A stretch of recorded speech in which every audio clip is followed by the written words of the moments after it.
Hey everybody, it's been a minute since I've made a surviving cuffing season video, but figure I'll make a quick one here while I'm in my car while it's warming up. So I've learned that many of us are chasing things that don't even matter in this life. It was even brought up at church a few weeks ago. The pastor made this statement that's just been ringing in my ear over and over since he said it. He said, many of us are chasing false finish lines. I'll say it again. Many of us are chasing false finish lines, or I like to think of false in. So, as you can see, one of my favorite movies is The Little Giants. And this play is called Pitch to Johnny, right? And they toss him the ball, pitch it back to him, and the quarterback, Icebox, was the Icebox the quarterback? I can't remember. It's been so long since I've seen that movie. Anyway, they tell him to run to his dad, right?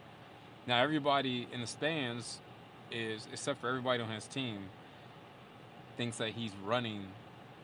Everybody in the stands thinks that Johnny is running to the end zone, right? But everybody on the team knows he's actually running to his dad. So I was getting a revelation today about, or the last few days I've been getting a revelation about this, that technically Jesus is the one that we're supposed to be running to. He's the one waiting for us at the end of our lives, right? And all these people trying to tackle him on the Cowboys. Cowboys. You can make so many jokes about them and puns, but I'll leave y'all alone. Uh, Shout out to the Chiefs. Hopefully y'all get that W on Sunday.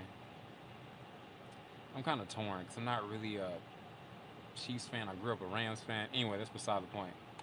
I really don't care who wins, but it will be good for Kansas City when they win their third Super Bowl. All right, back to the topic.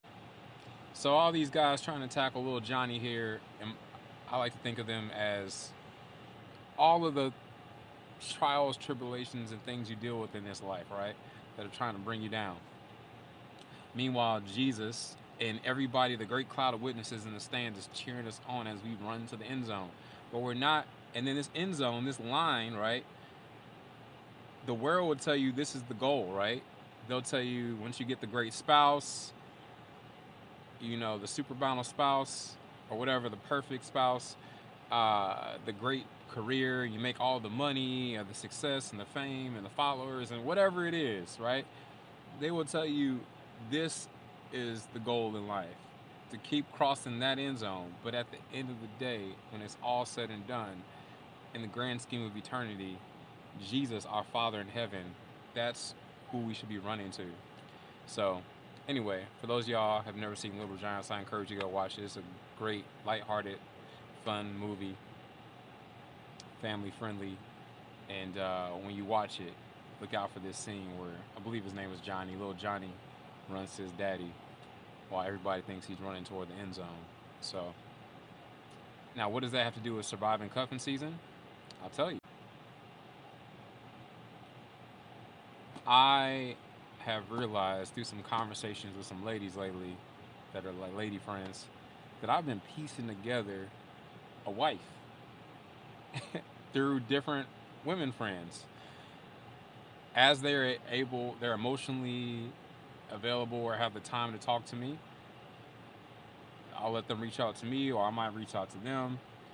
Uh, just to be super transparent, there's sometimes where when I'm slipped in the area of sexual purity, I'll go to IG and find women on there and sensual satisfy myself, right? But I realize none of those women friendships and none of that sensual satisfaction on IG or wherever the places you can go. I try to leave the corn hub places alone. That's a little too dark for me. But none of those things satisfy me or can make up for that whole God-sized hole inside of me the way my Father in heaven, Jesus Christ, can. And so, just like the woman at the well, John 4, he said, you drink from me, you'll never be thirsty again. You drink from this well, you're going to keep being thirsty. So, anyway, hope that helps somebody. Yeah, 7 more days till Valentine's Day. Y'all got this. Y'all got this. Just keep picturing your Father in heaven waiting for you in the end, beyond the end zone. So I'll say one more thing. I've met a few different ladies who told me that they're in a season of healing and they're not really trying to date anybody. And I've gone through some seasons like that. But right now, I really do desire a wife. And the wild thing is, there was somebody that made a comment on one of my videos earlier, and they were like, I was telling them about this recent lady I've been talking to, who we talked on the phone for 7 hours, and I said that I'm in no position to be in financially right now to be married.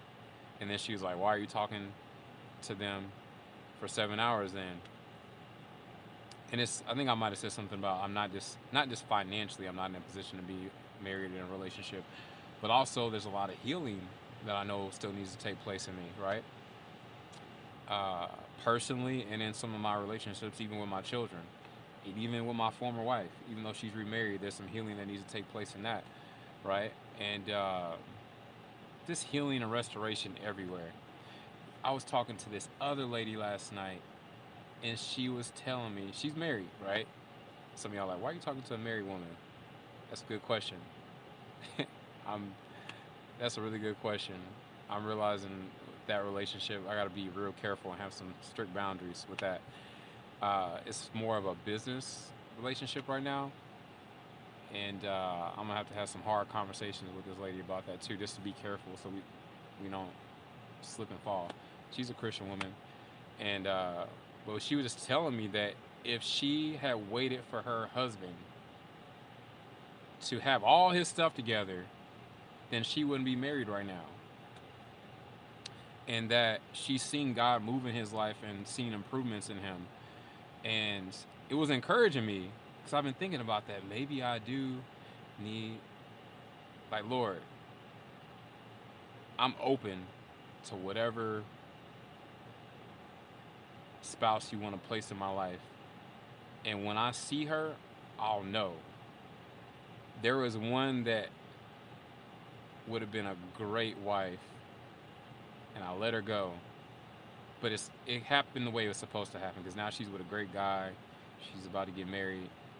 Anyway, but now when I find that next one though, and I have that confirmation in my spirit that that's the one, you best believe I ain't letting her go this time. So please pray for me as I pray for you as y'all all survive this cuffing season.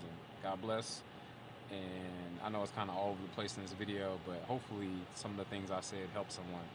So if you have something to say in the comments, please just be nice. Please be respectful. That's all I ask. And as your grandma used to say, your teacher used to say, if you ain't got nothing nice to say, don't say nothing at all. Just keep on moving. Holla.